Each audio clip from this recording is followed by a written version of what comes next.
Hello everyone, welcome to elite classes. मेरा नाम है Devyani Agarwal. Guys, class 12 informatic practices chapter 5 internet web का आज हम टॉपिक डिस्कस करने वाले हैं, जो है इंटरनेट एंड इट्स एप्लीकेशंस। इसके पहले हमने जो टॉपिक देखा था वो था नेटवर्किंग टोपोलॉजीज, जिसकी लिंक आपको डिस्क्रिप्शन बॉक्स में मिलेगी। आप वहां से जाके उस वीडियो को देख सकते हैं, तो वहां से एक्सेस कीजिए उस वीडियो को। और प्रीवियस वीडियो भी आपको देखना है तो आप डिस्क्रिप्शन बॉक्स में जाइए, वहाँ पे सारी लिंक हमने शेयर की है। एंड चैनल को सब्सक्राइब कीजिए, जिन्होंने अभी तक चैनल को सब्सक्राइब नहीं किया है तो चैनल को सब्सक्राइब कीजिए, बेल आइकन को प्रेस कीजिए, जिससे कि आपको सारे अपकमिंग लेक्चर्स के बारे में अपडेट मिलती रहे। एंड अगर आपको जो भी मैं पढ़ा रही हूँ, अगर उनके नोट्स चाहिए या पीडीएफ फॉर्म में नोट्स चाहिए, तो आप हमारे टेलीग्राम चैनल को भी एक्सेस कर सकते हैं। वहाँ पे सारे आपको जो भी लेक्चर अभी डिस्कस होगा उसकी सारी पीडीएफ आपको वहाँ पर मिलेगी। अभी तक जितने भी लेक्चर्स हमने डिस्कस किए हैं, सारी पीडीएफ हमने टेलीग्राम चैनल पे शेयर किए, तो आप वहाँ से नोट्स फ्री ऑफ कॉस्ट में, कुछ भी पे नहीं करना है, वहाँ से सारे नोट्स हमारे एक्सेस कर सकते हैं। ठीक है गाइस, तो देखते हैं आज चैप्टर 5 इंटरनेट वेब का नेक्स्ट टॉपिक हमारा इंटरनेट एंड इट्स एप्लीकेशंस। तो स्टार्ट करते हैं सबसे पहले कि इंटरनेट होता क्या है। ठीक है, सबसे पहले समझते हैं व्हाट इज इंटरनेट। ठीक, तो देखो डेफिनेशन से समझो कि internet is the global network of computing devices including desktop, laptop, server, tablets, mobile phones, other handheld devices as well as peripheral devices such as printer, scanner etcetera. देखो सबसे पहले तो मैं बता दूं कि इंटरनेट को अगर अपन पूरा इलैबोरेशन में उसका फुल फॉर्म देखें तो इंटरनेट का फुल फॉर्म बनता है इंटरकनेक्टेड नेटवर्क्स। मतलब ऐसा मतलब ऐसी जगह जहां पर सारे नेटवर्क्स भी क्या है, इंटरकनेक्टेड, आपस में क्या है, जुड़े हुए हैं, तो उसे इंटरनेट कहा जाता है। ठीक, तो एक ये ग्लोबल नेटवर्क बनाता है जहाँ पे सारे कंप्यूटिंग डिवाइसेस आते हैं। सारे कंप्यूटिंग डिवाइसेस कौन कौन से हमारे? Desktop, laptop, servers, tablets, mobile phone, जितने भी हमारे कंप्यूटिंग डिवाइसेस हैं वो सारे क्या आएंगे, उस नेटवर्क के, उस ग्लोबल नेटवर्क के अंदर आते हैं। उसे क्या, वो क्या फॉर्म करता है, हमारा इंटरनेट फॉर्म करता है। ठीक, इसके अलावा सारे पेरिफेरल डिवाइसेस भी इसके अंदर ही आएंगे। पेरिफेरल डिवाइसेस कौन कौन से हो जाएंगे? प्रिंटर हो गया, स्कैनर हो गया, कैमरा हो गया, ये सारे भी किसके अंदर आ जाएंगे? हमारे इंटरनेट के अंदर, उस ग्लोबल नेटवर्क के अंदर ही आएंगे, तो उसे इंटरनेट कहा जाता है। और अगर इसकी फुल फॉर्म की बात करें तो फुल फॉर्म इसका बनता है इंटरकनेक्टेड नेटवर्क। ठीक है, इसके अलावा इसके अंदर सारे हमारे नेटवर्किंग डिवाइसेस भी जुड़े हुए रहेंगे, जैसे राउटर्स हो गया, स्विच हो गया, गेटवे हो गया। तो सारे नेटवर्किंग डिवाइसेस भी हमारे इस interconnected network, that is internet के अंदर ही आएंगे। अब एक बात करते हैं कि एट प्रेजेंट अगर आज के टाइम की बात करते हैं तो इंटरनेट सबसे फास्टेस्ट मीन हो गया है किसी भी इंफॉर्मेशन को सेंड या रिसीव करने का या एक्सचेंज करने का। क्यों? क्योंकि यहाँ पे क्या है, डेटा और इन्फॉर्मेशन बहुत ही फास्ट हमारे कंप्यूटर्स के थ्रू पूरे वर्ल्ड में क्या हो रहा है, पूरे वर्ल्ड के अक्रॉस में हम एक्सचेंज कर सकते हैं, रिसीव कर सकते हैं। ठीक, और सबसे पहले बात करते हैं कि थोड़ी हिस्ट्री की। तो इंटरनेट डेवलप किसने किया था? तो इंटरनेट डेवलप किया था DARPA, that is defence advance project agency ने। ये डिपार्टमेंट था यूनाइटेड स्टेट्स का, उन्होंने इसको सबसे पहले डेवलप किया था। और सबसे पहले कनेक्टेड हुआ था ये 1969 के अंदर। 1969 के अंदर DARPA, that is defence advance project agency, जो यूएस की एक डिपार्टमेंट है, उन्होंने इसको डेवलप किया था। उन्होंने सबसे पहला इंटरनेट कनेक्ट किया था 1969 के अंदर। अगर एक मॉडेम की बात करें इसके अंदर, तो मॉडेम जो है वो वायर्ड और वायरलेस भी हो सकता है। तो वो हमारे क्या करता है, लोकल सर्विस प्रोवाइडर की हेल्प से हमें एक नेशनल नेटवर्क के अंदर कनेक्ट करने में मदद करता है। ठीक, तो हमारे जो लोकल सर्विस प्रोवाइडर होते हैं, जिसे अपन बोलते हैं इंटरनेट सर्विस प्रोवाइडर, ISP, जो हमारे लोकल नेटवर्क में हमें कनेक्ट करने के लिए क्या करते हैं, मदद करते हैं। ठीक है, तो वो हम कनेक्ट करते हैं किसके थ्रू? मॉडेम के थ्रू। तो मतलब सबसे इंटरनेट में रोल, अगर लोकल नेटवर्क में कनेक्ट करना है तो सबसे इंपॉर्टेंट रोल कौन प्ले करता है? हमारा मॉडेम प्ले करता है। क्यों? क्योंकि हमें वो हमारे लोकल नेटवर्क या नेशनल नेटवर्क से कनेक्ट करने में हेल्प करता है। ठीक, तो इंटरनेट में समझ में आया कि ये ग्लोबल नेटवर्क होता है, यहाँ पे सारे कंप्यूटिंग डिवाइसेस कनेक्टेड होते हैं आपस में। सबसे फास्टेस्ट मीन हो गया है किसी भी इंफॉर्मेशन को सेंड या रिसीव करने का अक्रॉस दी वर्ल्ड। तो वो कौन सा है? इंटरनेट। अगर फुल फॉर्म पे जाते हैं तो ये होता है इंटरकनेक्टेड नेटवर्क, मतलब जहाँ पर सारे नेटवर्क आपस में कनेक्टेड है, वही क्या है, हमारा एक global network, that is internet. ठीक, और दिया किसने था? सबसे पहले डेवलप हुआ था DARPA, defence advance project agency ने। इसको दिया था 1969 के अंदर, उन्होंने सबसे पहले इंटरनेट कनेक्ट किया था। ठीक है, चलिए आगे देखते हैं। आगे है कि हमारे पास इंटरनेट के एप्लीकेशंस कौन कौन से इसके अंदर देखने हैं। तो कुछ ब्रॉड सर्विसेज हमें इंटरनेट प्रोवाइड करता हैगा। तो सबसे पहले है हमारा वर्ल्ड वाइड वेब, WWW, फिर electronic mail, chat and voice over internet protocol. तो हमें ये सारे एप्लीकेशंस इंटरनेट के इस वाले टॉपिक में पढ़ना है। ठीक, एक एक करके देखते हैं कि इनके बारे में चीजें हमें क्या क्या दी है। ठीक है, तो चलिए स्टार्ट करते हैं। सबसे पहले world wide web, WWW, WWW world wide web से स्टार्ट करते हैं। देखो वर्ल्ड वाइड वेब क्या है, इसको एक शॉर्ट फॉर्म में बोले तो इन शॉर्ट से वेब कहा जाता है। मतलब ऐसा जहाँ जहाँ पर एक ऐसा ओशन ऑफ इंफॉर्मेशन, ठीक है, जहाँ पर सारे मिलियंस ऑफ क्या है, ट्रिलियंस ऑफ वेब पेजेस आपस में इंटरकनेक्टेड होते हैं, वेब रिसोर्सेज आपस में इंटरकनेक्टेड होते हैं, उसे कहा जाता है वर्ल्ड वाइड वेब। मतलब क्या, कि सारी दुनिया के वेब पेजेस आपस में क्या इंटरकनेक्टेड होना, उसे हम बोलते हैं वर्ल्ड वाइड वेब। मतलब it is an ocean of information stored in the form of trillion of interlinked web pages and web resources। मतलब क्या है, किस फॉर्म में स्टोर्ड है, वेब पेजेस के फॉर्म में स्टोर्ड है, जहां पर उसे और जहां पे ओशंस ऑफ इंफॉर्मेशन है, उसे कहा जा रहा है वर्ल्ड वाइड वेब। सिंपल सा वेब है किसका, वेब पेजेस का वेब, मतलब जाल किसका, वेब पेजेस का। वेब पेजेस आपस में सारे क्या है, इंटरकनेक्टेड है, उसे क्या कहा जा रहा है, वर्ल्ड वाइड वेब कहा जा रहा है। ठीक है, and the resources on the web can be share और एक्सेस थ्रू द इंटरनेट। और यही जो रिसोर्सेज है, कौन से, जो वेब पर है, वो शेयर और एक्सेस किसके थ्रू किए जाते हैं, इंटरनेट के थ्रू किए जाते हैं। ठीक, तो सबसे पहले वर्ल्ड वाइड वेब का कॉन्सेप्ट आया कहाँ से था, किसने इसको इन्वेंट किया, तो सर टिम बर्नर्स-ली ने इसको सबसे पहले इन्वेंट किया था। एक ब्रिटिश कंप्यूटर साइंटिस्ट थे, यहाँ पे सी गायब हो गया है गाइस, सी लिख लेना। साइंटिस्ट थे जिन्होंने इसको सबसे पहले दिया था, किसको, वर्ल्ड वाइड वेब को 1990 में दिया था। ठीक है, तो वर्ल्ड वाइड वेब आया किसने था, सर टिम बर्नर्स ली ने दिया था। ये ब्रिटिश कंप्यूटर साइंटिस्ट थे, 1990 में इसको दिया था। और ये है क्या, वेब पेजेस का वेब है। ठीक है, जहाँ पे सारे वेब रिसोर्सेज, वेब पेजेस आपस में इंटरलिंक है, जिसको हम इंटरनेट के थ्रू क्या कर सकते हैं, एक्सेस कर सकते हैं। ठीक है, तो उन्होंने क्या किया था, 3 फंडामेंटल टेक्नोलॉजीज डिफाइन की थी, जिससे कि हम इस वेब को क्रिएट कर सकते हैं, इन वेब पेजेस को क्रिएट कर सकते हैं। उसके लिए 3 फंडामेंटल टेक्नोलॉजीज दी थी। कौन-कौन सी? एक दिया था HTML, that is hypertext markup language. फिर एक दिया था URI, uniform resource identifier. And third one is HTTP, hypertext transfer protocol. तो ये 3 टेक्नोलॉजीज आई थी, जिसके थ्रू हम इस वेब को क्रिएट कर सकते हैं। ठीक है, चलो देखते हैं इनके बारे में एक-एक करके। कि सबसे पहले हमारा आता है HTML, that is hyper text markup language. ठीक है, देखो नाम में लिखा है, ये एक तरह की लैंग्वेज है। ठीक, अभी लैंग्वेज किसके लिए बनाई गई है, ये देखते हैं। तो HTML एक लैंग्वेज है, is a language which is used to design standardized web pages so that the web content can read and understood from any computer across the globe। मतलब ये कैसी लैंग्वेज है जो काय के लिए बनाई गई, जिससे हम वेब पेजेस को डिजाइन कर सके। और वेब पेजेस में होता क्या है, ऐसा कंटेंट होता है जो इजीली हम क्या कर सकते हैं, कंप्यूटर्स के थ्रू रीड कर सके, समझ सके। तो उस कंटेंट को डाला जाता है वेब पेजेस के अंदर, और उन वेब पेजेस को बनाया जाता है इस HTML लैंग्वेज के थ्रू। ठीक है, नाउ ये क्या करती है, ये टैग्स का यूज करती है, जो हम क्या करते हैं, to define the way page content should be displayed by the web browser. अब ये क्या है, ये लैंग्वेजेस में मेनली टैग्स होते हैं। ये HTML लैंग्वेज जो रहती है, टैग्स का यूज करती है। उस टैग्स के थ्रू क्या करती है, उस कंटेंट को पेज, मतलब हमें ब्राउजर के ऊपर वो कैसे दिखना है वेब पेज, उसको डिजाइन करने में वो हेल्प करते हैं। कौन, टैग्स हेल्प करते हैं। ठीक है, फॉर एग्जाम्पल अगर मैं कोई भी एक वेब पेज ओपन करती हूँ, तो उस वेब पेज में मुझे जो जो चीजें दिखती है, तो उसके पीछे कौन रहते हैं, उनके टैग्स रहते हैं। तो टैग्स लगाते उस कारण से मुझे वो वैसा कंटेंट क्या होता है, विजिबल होता है। ठीक है, तो उसके लिए हमें कौन सी लैंग्वेज दी गई है, HTML लैंग्वेज दी गई है। कि कंटेंट को अगर ब्राउजर पे दिखाना है, तो वो टेक्स्ट की हेल्प से दिखाया जाता है। ठीक है, now basic structure of every web page is design using HTML। मतलब जो भी बेसिक स्ट्रक्चर होता है किसी भी वेब पेजेस का, किसी भी वेब पेज के बारे में बात करो, तो उसका जो बेसिक स्ट्रक्चर है वो किसके हेल्प से डिजाइन किया जाता है, HTML लैंग्वेज के थ्रू डिजाइन किया जाता है, जिसके अंदर क्या होते हैं, टेक्स्ट। तो टेक्स्ट की हेल्प से उसमें कंटेंट डाला जाता है। ठीक है, जिसकी हेल्प से वो वेब ब्राउजर पे दिखे। इतना क्लियर, आगे बढ़ते हैं। HTML का मतलब एक क्या होगी, कि 3 चीज होगी। सबसे पहले हो गई कि उन्होंने लैंग्वेज ली, लैंग्वेज क्योंकि कंटेंट को रिप्रेजेंट करना है, तो किसकी हेल्प से करो, उन्होंने लैंग्वेज की हेल्प से किया। नेक्स्ट उन्होंने बताया कि उन्होंने टेक्नोलॉजी में सबसे पहले HTML था, सेकंड क्या था, URI, यूनिफॉर्म रिसोर्स लोकेटर। ठीक, अब वेब पेज तो बन गया।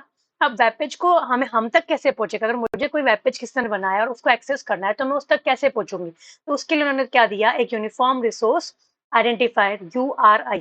ठीक है, तो ये क्या है, URI एक यूनिक आइडेंटिफायर है, जो आइडेंटिफाई करता है किसी भी रिसोर्स को किसके ऊपर, वेब के ऊपर, मतलब इंटरनेट के ऊपर, या हम बोल सकते हैं वर्ल्ड वाइड वेब के ऊपर। हमें कोई भी रिसोर्स को आइडेंटिफाई करना है, पहचानना है, तो उसके लिए क्या दिया उन्होंने, यूनिफॉर्म रिसोर्स आइडेंटिफायर। अब मैंने पेज तो बना दिया, उस पेज को कुछ तो नाम देना पड़ेगा जिससे मैं उसको आइडेंटिफाई कर पाऊँ। तो उसके लिए क्या किया उन्होंने, हर एक जो भी हमने रिसोर्स डाला है वेब के ऊपर, उसके लिए उन्होंने क्या बनाया है, URI। ठीक है, अब ये URI आइडेंटिफाई क्या करता है, रिसोर्सेस को आइडेंटिफाई करता है, हार्डवेयर और सॉफ्टवेयर, अब कुछ भी हो सकते हैं वो रिसोर्स, हार्डवेयर भी हो सकते हैं, सॉफ्टवेयर भी हो सकते हैं, आइदर बाय इट्स लोकेशन और बाय इट्स नेम और बाय बोथ। या तो उनके नेम से या तो उनके लोकेशन से क्या करेगा, या फिर दोनों की हेल्प से उस रिसोर्स को वेब के ऊपर आइडेंटिफाई करने का काम कौन करता है, URI, यूनिफॉर्म रिसोर्स आइडेंटिफायर।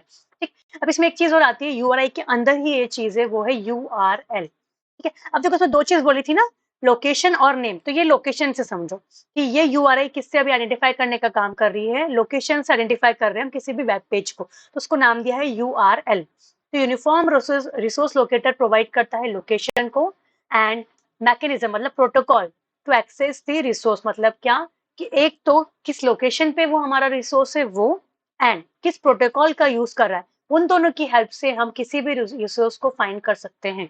अगर वो चीज हम बना रहे हैं तो वो क्या कहलाएगी, उसकी यूआरएल कहलाएगी। उस यूआरएल में क्या क्या चीज होगी कि वो वाले रिसोर्स की, या फिर बोल सकते हैं अभी वेब पेज की बात कर लो, उस वेब पेज का लोकेशन होगा, साथ में उस वेब पेज को एक्सेस करने का मैकेनिज्म, मतलब किस प्रोटोकॉल से हम उस वेब पेज को एक्सेस कर सकते हैं। इन दोनों की हेल्प से अगर अपन कुछ बना रहे हैं तो उसे बोलते हैं यूनिफॉर्म रिसोर्स लोकेटर। यूआरएल बनाया उस वेब पेज का, जो क्या बता रहा है उस वेब पेज का लोकेशन, एंड वो वेब पेज किस प्रोटोकॉल का यूज करके एक्सेस किया जा सकता है वो चीज, ठीक, उसे हम यूआरएल बोलते हैं। ठीक, तो example of URL identifying resource using location, अगर मैं यूआरएल बना रही हूँ किसकी हेल्प से, किसी भी रिसोर्स को आइडेंटिफाई करने के लिए, उसकी लोकेशन से आइडेंटिफाई करने के लिए, तो वो उसके एग्जाम्पल्स क्या क्या हो जाएंगे, http www.ncrt.nic.in, मतलब ये क्या हो गया, हमें यूआरएल मिल गई पूरी, ठीक है, और ये पूरी क्या हो गई, यूआरआई, उसका रिसोर्स आइडेंटिफायर हो गया।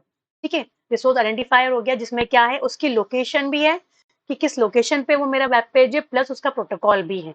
ठीक है, ये चीज हो गई। नाउ यूआरएल को समटाइम्स वेब एड्रेस भी कहा जाता है, मतलब उस वेब पेज का एड्रेस, वेब के ऊपर अगर कोई मेरा वेब पे पेज है तो उस वेब पे उसका एड्रेस क्या होगा, तो उसे यूआरएल भी कहते हैं, वेब एड्रेस कहते हैं यूआरएल को। ठीक है, and it is not only the domain name but contain other information that completes a web address. सिर्फ डोमेन नेम नहीं होता हैगा, इसके अलावा भी उसकी कुछ सारी चीजें होती है जो उस वेब एड्रेस को कंप्लीट करती है। ठीक है, तो इसके नीचे एग्जाम्पल समझ तुम्हें और क्लियर होगा, बट याद रखना यूआरएल यूआरआई का ही पार्ट होता है। एक और होता है ऐसा यूआरएन, अगर हम नेम से सर्च करते हो तो उसे यूआरएन बोलते हैं। ठीक है, बट अपन सिर्फ यूआरएल समझते हैं कि यूआरएल क्या होता है, बट नाम याद रखना यूआरएन भी होता है, जहां पे अगर अपन किसी भी रिसोर्स को नेम से फाइंड कर रहे हैं तो। ठीक है, ओके, तो यूआरएल अगेन यूआरआई का ही पार्ट है, याद रखना सब पार्ट होता है यूआरआई का ही। ठीक, जैसे ये मेरे पास यूआरएल दे रखी है पूरी, ठीक है, इसमें क्या हो गया, ये http है www.ncrt.nic.in textbook.htm, तो ये मेरा पूरा इसका क्या हो गया, ये यूआरएल हो गया।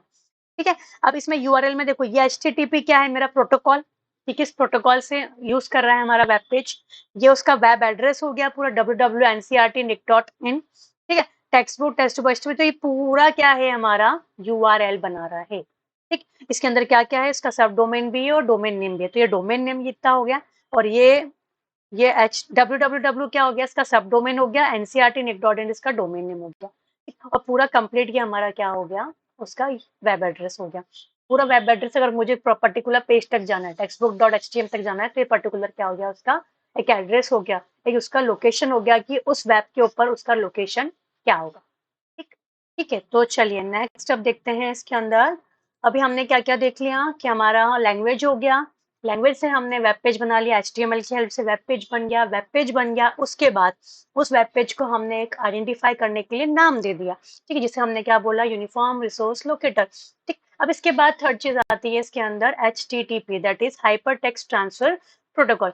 अब देखो ये क्या है, प्रोटोकॉल का जनरल एक डेफिनेशन, अगर प्रोटोकॉल की बात करते हैं तो प्रोटोकॉल क्या होता है, एक सेट ऑफ रूल्स होता है जो नेटवर्क पे काम करे। कि मीन्स अगर कोई वेब पेज आया है तो उसे उस नेटवर्क पे किन सेट ऑफ रूल्स को फॉलो करना है, वो कहलाता है प्रोटोकॉल। ठीक है, तो अब इसके बारे में देखते हैं। तो हमारा HTTP का फुल फॉर्म है हाइपर टेक्स्ट ट्रांसफर प्रोटोकॉल। अब इसका क्या काम होता है वो देखते हैं। हाइपर टेक्स्ट ट्रांसफर प्रोटोकॉल ये सेट ऑफ रूल्स होता है which is used to retrieve linked web pages across the web, मतलब जितने भी सारे लिंक वेब पेजेस होते हैं वेब के अंदर, उनको रिट्राइव करने के लिए, उनको फाइंड करने के लिए, उन तक पहुंचने के लिए बोल सकते हैं, उन्हें उस वेब पे रिट्राइव करने के लिए हमें कुछ सेट ऑफ रूल्स को फॉलो करना पड़ता है। तो वो कौन सा प्रोटोकॉल देता है हमें, हाइपर टेक्स्ट ट्रांसफर प्रोटोकॉल, मतलब एक तरह से टेक्स्ट के लिए बना है। ठीक है, हाइपर टेक्स्ट किसका पार्ट हो गया, वेब पेजेस का पार्ट हो गया, तो हाइपर टेक्स्ट को अगर एक्सेस करना है तो उसके लिए प्रोटोकॉल बना है HTTP, और हाइपर टेक्स्ट हमारा होता किसके अंदर है, वेब पेजेस के अंदर होता है, तो उनको एक्सेस करने के लिए प्रोटोकॉल बनाया गया है। ठीक, अगर इसके और एडवांस वर्जन पे जाते हैं जो ज्यादा सिक्योर होता है तो उसे बोलते हैं HTTPS। अगर इसका फुल फॉर्म की बात करें तो हाइपर टेक्स्ट ट्रांसफर प्रोटोकॉल, यहाँ तक तो सही है, बस इस एस का मतलब हो जाता है सिक्योर। ठीक है, तो आज के टाइम पे अगर अपन देखो कोई भी अगर आप वेब एड्रेस उठाओगे ना तो उसमें मेनली HTTPS होता है, मतलब यहाँ पे ये वाला प्रोटोकॉल यूज होगा, कौन सा, HTTPS, ये वाला, ये लिखा हुआ रहता है। ये बहुत रेयरली मिलता है, ये लेस सिक्योर होता है, बट HTTPS का मतलब ये ज्यादा सिक्योरिटी प्रोवाइड करेगा हमें नेटवर्क के ऊपर। ठीक, तो ये हमारा एक प्रोटोकॉल है जो सेट ऑफ रूल्स डिफाइन करता है कि हम उस पेज को कैसे वहां से रिट्राइव कर सकते हैं वेब के ऊपर। ठीक है, अगर ये हमें नहीं मिलते, सपोज मुझे कोई, अब मैं सारे यूआरएल तो याद नहीं रख सकती, हर एक मुझे सबका वेब एड्रेस तो याद नहीं हो सकता वेब के ऊपर, तो क्या करते हैं, हमें सर्च इंजन प्रोवाइड किए जाते हैं, जैसे गूगल हो गया, बिंग हो गया, याहू हो गया, मोजिल्ला फायरफॉक्स हो गया। तो सारे क्या है, हमें अलग अलग तरह के क्या है सर्च इंजन प्रोवाइड किए जाते हैं जो हमें हेल्प करते हैं उस पर्टिकुलर वेब पेज के एड्रेस को सर्च करने में या उनके से इंफॉर्मेशन रिट्राइव करने में। ठीक है, कहाँ पर, वेब के ऊपर। अगर हमें उसका क्या है, उस वेब पेज का एड्रेस पता नहीं है तो ठीक, तो हमें कौन दिया जाता है, सर्च इंजन दिया जाता है, जैसे गूगल हो गया, याहू हो गया, बिंग हो गया। तो ये सारे हमें वेब पेजेस को ढूंढने में, सर्च करने में, कहाँ पर, उस वेब में, उस www जो पूरा वर्ल्ड है उसमें ढूंढने में क्या करते हैं, हमें मदद करते हैं। ठीक है, तो ये तीनों चीज हमारी हो गई वर्ल्ड वाइड वेब की, जिससे हमारे वेब पेजेस बने, उनकी एड्रेस हमें पता पड़ा, उनके लिए हमने कुछ रूल्स बनाए, तब जाके हमारा पूरा www पूरा वेब क्रिएट हुआ है। ठीक है, चलिए आगे नेक्स्ट देखते हैं। हमारे पास नेक्स्ट हमारा इसका एप्लीकेशन है email, that electronic mail. Email तो से आप वाकिफ ही हो गए, लाइक जीमेल सबके पास होगा, गूगल मेल, याहू मेल, अलग अलग तरह के मेल्स होते हैं अलग अलग उसके प्रोवाइडर्स के। तो अब देखते हैं कि ईमेल का क्या हमारा एप्लीकेशन होता है। तो शॉर्ट फॉर्म ईमेल है, ईमेल को अगर बोले तो इलेक्ट्रॉनिक मेल का शॉर्ट फॉर्म होता है। ठीक है, ये एक तरीका होता है जिससे कि हम मैसेजेस इंटरनेट के ऊपर सेंड और रिसीव कर सकते हैं। ठीक है, उसके बाद email can be send any time to any number of recipient at anywhere. ठीक है, अब कितने भी रिसिपेंट्स को किसी भी टाइम पे कितने भी ईमेल्स आप सेंड कर सकते हो, वो ईमेल का काम होता है। होता क्या है, ये मैसेज होता है जो कि can be either text enter directly on to the mail email application और एन अटैच फाइल। मतलब क्या, या तो आप डायरेक्ट क्या करोगे, टेक्स्ट मैसेज भेजोगे मेल के थ्रू, या फिर उसमें कुछ अटैचमेंट्स भी भेज सकते हो, लाइक कुछ भी फाइल हो गया, इमेजेस हो गए, डॉक हो गया, डॉक्यूमेंट हो गया, ऑडियो फाइल होगी, वीडियो फाइल होगी। तो ये सारी आप क्या कर सकते हो, अपने ईमेल मैसेज के साथ उसको भी साथ में सेंड कर सकते हो, जो कि आपके सेकेंडरी स्टोरेज में स्टोर रहती है। ठीक, तो ये ईमेल का काम होता है। उसके बाद जो एग्जिस्टिंग फाइल होती है वो अटैचमेंट के साथ ईमेल पे सेंड की जा सकती है, तो उसे वापस से टाइप करने की जरूरत नहीं है।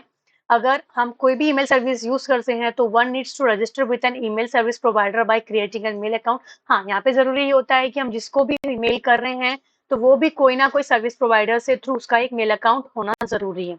आप उसे ही मेल सेंड कर सकते हो जिसका एक पर्टिकुलर ईमेल अकाउंट होगा। अब वो याहू का हो या फिर आपके जीमेल का हो या फिर अदर कोई भी मेल का हो, तो सर्विस प्रोवाइडर को तब उनको मेल कर सकते हो, बट कंडीशन क्या, उनके पास एक मेल अकाउंट होना जरूरी है। ठीक है, एंड ये सर्विसेज फ्री और पेड दोनों तरीके हो सकती है। और पॉपुलर अगर ईमेल सर्विस प्रोवाइडर्स की बात करें तो मेनली आजकल जीमेल हो गया, that is Google mail, Yahoo mail हो गया, Y mail and Microsoft Outlook. तो ये सारे सर्विस प्रोवाइडर्स है जो हमें मेल करने की फैसिलिटीज प्रोवाइड करते हैं। ठीक है, नेक्स्ट देखते हैं कि क्या क्या फैसिलिटीज हमें ईमेल के अंदर प्रोवाइड की जाती है। तो सबसे पहले हम ईमेल को क्रिएट कर सकते हैं, फाइल अटैच कर सकते हैं ईमेल के थ्रू, एंड ईमेल को सेव कर सकते हैं एंड ड्राफ्ट भी कर सकते हैं मेल को करने के बाद। अगर मेल नहीं होता है तो वो ड्राफ्ट में जाके स्टोर हो जाता है। तो ये सारी चीजें हमें फैसिलिटीज एक ईमेल सर्विस प्रोवाइडर देता है। सेंड एंड रिसीव करना, मल्टीपल ईमेल्स को भेजना साइमल्टेनियसली, तो ये एक सर्विस देता है। कॉपी ऑफ मेल को सेंड करना, carbon copy, CC, blind common copy, BCC, ये सारी चीजें भी हमें कौन देता है, ईमेल सर्विस प्रोवाइडर देता है। उसके बाद किसी भी रिसीव्ड ईमेल को फॉरवर्ड करना दूसरे यूजर्स को, स्पैम ईमेल्स को फिल्टर करना, ऑर्गेनाइज करना ईमेल्स को फोल्डर में, सब फोल्डर में, क्रिएट करना, मैनेज करना ईमेल आईडीज को बाय पीपल यू नो, हम जो लोग जानते हैं उनकी ईमेल आईडीज को क्रिएट एंड मैनेज करने का काम भी उसमें कर सकते हैं।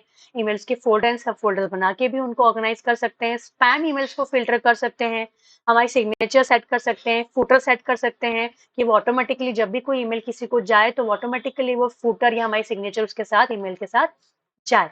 प्रोफेशनल अगर जो लोग काम करते हैं तो मेनली वो सिग्नेचर एड ऑन उसमें करके रखते हैं कि जैसे ही वो मेल भेजेंगे तो ऑटोमेटिक उसमें एक फूटर या फिर उनका सिग्नेचर साथ में जाएगा। उसके बाद ईमेल्स को प्रिंट करा सकते हैं प्रिंटर्स के थ्रू या फिर फाइल्स में सेव कराकर, या फिर मेल्स को सर्च कर सकते हैं यूजिंग मेल एड्रेस और जो भी ईमेल का सब्जेक्ट होता है उसकी हेल्प से। ठीक, तो ये सारी चीजें हमें सारी फैसिलिटी कौन देता है, ईमेल यूजर को प्रोवाइड की जाती है ईमेल सर्विस प्रोवाइडर्स के थ्रू। ठीक है, चलिए आगे देखते हैं। नेक्स्ट हमारा है चैट। चैट से तो आप बहुत कुछ अच्छे से वाकिफ़ होंगे। आज की टेक्नोलॉजी पूरी व्हाट्सएप पे डिपेंड है, तो सबको व्हाट्सएप, याहू, मैसेंजर इन सब के बारे में तो बहुत नॉलेज होगा। ठीक है? तो वो ही किसका हमारा एप्लीकेशन है, इंटरनेट का ही अगेन एक एप्लीकेशन हो गया, जो किसकी कैटेगरी में आते हैं? चैट की कैटेगरी में आते हैं। ठीक है?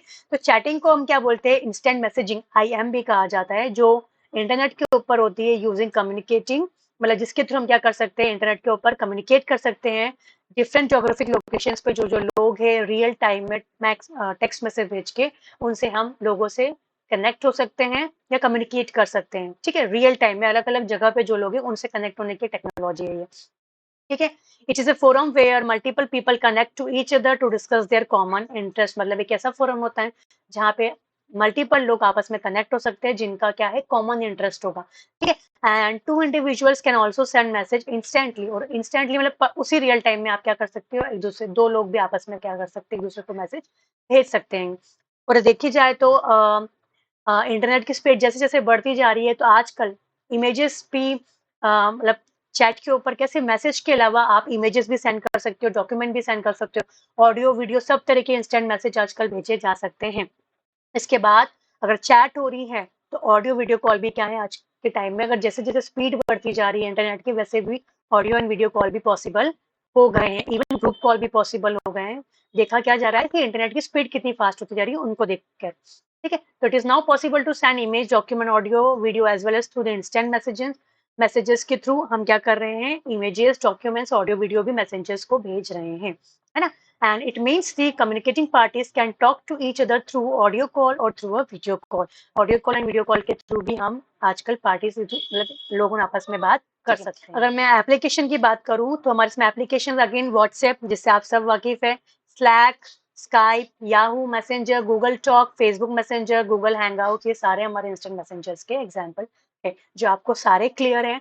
पता ही है व्हाट्सएप तो आजकल सारे ही लोग यूज कर रहे हैं, तो क्योंकि व्हाट्सएप के बारे में आपको सबको पता है। ठीक है, स्लैक अगेन एक चैट फीचर प्रोवाइड करता है, स्काइप हो गया, याहू मैसेंजर हो गया, गूगल टॉक हो गया, फेसबुक मैसेंजर, गूगल हैंगआउट्स, तो ये सारे हमारे चैट का ही एग्जाम्पल है। ठीक है गाइस, चलिए आगे देखते हैं हमारा voice over internet protocol that is VoIP।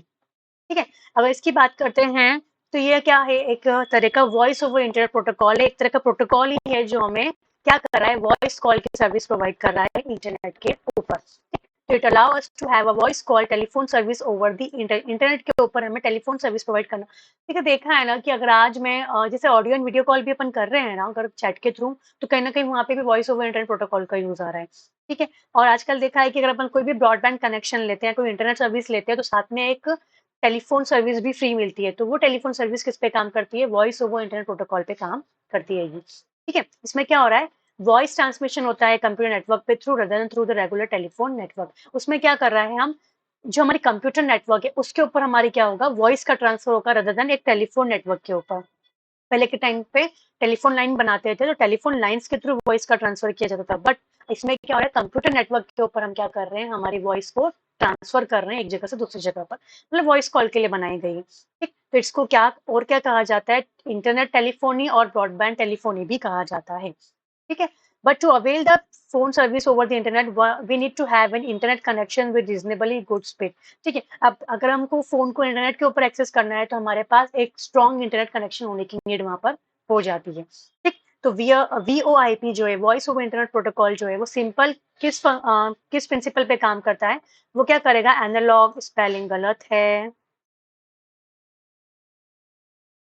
ठीक है, एनालॉग वॉइस सिग्नल्स को डिजिटल में कन्वर्ट करने का काम करता है एंड देन वो ब्रॉडबैंड लाइन पे उसको क्या कर देता है, ट्रांसफर कर देता है। जो एनालॉग सिग्नल गए उन्हें डिजिटल सिग्नल में कन्वर्ट कर, क्योंकि कंप्यूटर नेटवर्क में जाना है तो उसको किस दो ही फॉर्म में ट्रेवल करना पड़ेगा, एनालॉग या फिर डिजिटल। तो उन सिग्नल्स में उनको कन्वर्ट करके ब्रॉडबैंड लाइन में उनको क्या, ब्रॉडबैंड लाइन पे उसको क्या ट्रांसमिट कर दिया जाता है। तो ये काम होता है हमारा वॉइस ओवर इंटरनेट प्रोटोकॉल का, मेनली काम का एक है वॉइस को ट्रांसफर कराना है कंप्यूटर नेटवर्क पे, ना कि टेलीफोन नेटवर्क पे। तो वो काम कौन करता है, वॉइस ओवर इंटरनेट प्रोटोकॉल। अब इसके एडवांटेज और कुछ डिसएडवांटेज है वो देखते हैं।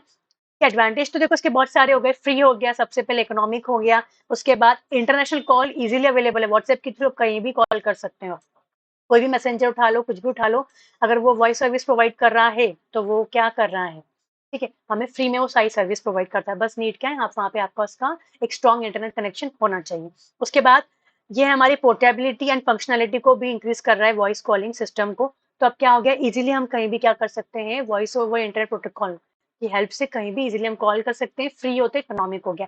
बट डिपेंडेंसी इसकी काय पे बनी है, इंटरनेट की स्पीड। अगर इंटरनेट की स्पीड अच्छी नहीं है तो ये वाला प्रोटोकॉल आपका, ये वॉइस की जो चीज आप यूज कर रहे हो, वॉइस ओवर प्रोटोकॉल आपका वहाँ पे काम नहीं करेगा। तो ये डिसएडवांटेज इसकी कैटेगरी में आता है कि बस एक ही चीज मानता है ये, क्या, किसकी डिपेंडेंसी किस पर है, कि इंटरनेट की कनेक्शन की स्पीड कैसी है। अगर इंटरनेट कनेक्शन स्पीड स्लो हुई तो आपका कॉल करना वेस्ट रहेगा, क्योंकि वहाँ पे आपको प्रॉपर मतलब वहाँ पे डिस्टर्बेंस रहेगा, तो आप ठीक से कनेक्शन पॉसिबल नहीं है, कनेक्शन पॉसिबल नहीं होगा तो आपका वहाँ पे कॉल भी क्या हो जाएंगे, वॉइस भी ठीक से ट्रांसफर नहीं हो पाएगी, इवन या तो कनेक्शन ही स्टैब्लिश नहीं हो पाएगा। ठीक होता है ना, व्हाट्सएप पे कितनी बार रिकनेक्टिंग का ऑप्शन आता है अगर हम किसी को ऑडियो मैसेज, ऑडियो कॉल या वीडियो कॉल करते हैं, क्योंकि उसको इंटरनेट उसका प्रॉपर नहीं रहता है। इंटरनेट कनेक्शन अगर स्ट्रांग नहीं रहेगा तो वो भी कनेक्शन स्टैब्लिश नहीं होगा, कनेक्शन स्टैब्लिश नहीं होगा तो आगे कंटिन्यू नहीं कर सकते। तो ये काम होता है हमारा वॉइस ओवर इंटरनेट प्रोटोकॉल का। ठीक, तो ये सारे हमारे एप्लीकेशन इंटरनेट के कवर होते हैं। नेक्स्ट हम जो इसमें देखने वाले हैं टॉपिक, वो है हमारा website, web page, web server and web browser. ये चारों चीज जो है वेब से रिलेटेड है, ये सारी चीजें हम इसके अंदर देखेंगे। ठीक, तो इसी लास्ट टॉपिक के साथ हमारा ये चैप्टर कंप्लीट हो जाएगा, जो मैं नेक्स्ट लेक्चर में लूंगी, जो हमारा website, web page, web server, web browser होगा। तो इसी के साथ चैप्टर 5 हम कंप्लीट भी करेंगे। तो गाइस मिस मत करिएगा, सारे लेक्चर्स देखिए पहले वाले, क्योंकि चैप्टर 5 का हमारा सिर्फ लास्ट टॉपिक बचा हुआ है इसमें। ठीक है गाइस, थैंक यू। अगर कोई भी डाउट हो तो कमेंट सेक्शन में जाके कमेंट जरूर करिएगा। एंड ये वाले जो आज वो मैंने लेक्चर लिया है, इस लेक्चर की पीडीएफ आपको टेलीग्राम चैनल पे मिल जाएगी, तो वहां से जाके एक्सेस करिए।